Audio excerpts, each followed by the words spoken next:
Because my dad is a traveler, so he travels like I travel right now. So there are very few people of their generation who travel that way. You know, organic. Waking up early in the morning, going the offbeat trails, walking over there. And I was little, so my dad used to take me every morning. My family is asleep, but we are walking here and there, exploring and meeting with the locals.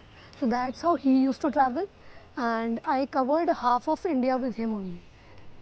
Then I wanted to explore more places, and I think most of the places became famous in the past 10 years only, the offbeat ones. So I was like, I'm going to explore those places. So I started traveling just in my during college years only. Okay. So when You start traveling alone. yes. So there was this one time when I joined my office. So I was posted in Infosys, Okay. and my friends left me for a Gokarna trip. Okay. So they forgot to ask me, and what I did was I got so angry. I took a two-wheeler from. I went to Gokarna. I took a two-wheeler, and I covered the stretch, like Murdeshwar, Udupi, Mangalore, and Gokarna itself. So that was my first solo First trip. solo trip. And that was 2017, I guess, It happened by accident. by accident.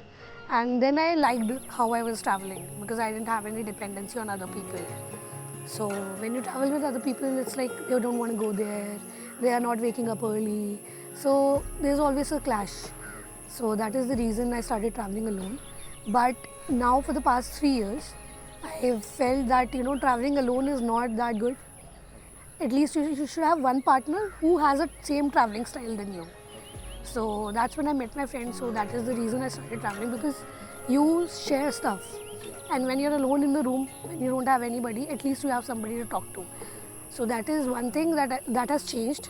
So people change every moment, Correct. every year, every month. So that's what changed for me. I'm not solo traveling for the past 2 years now.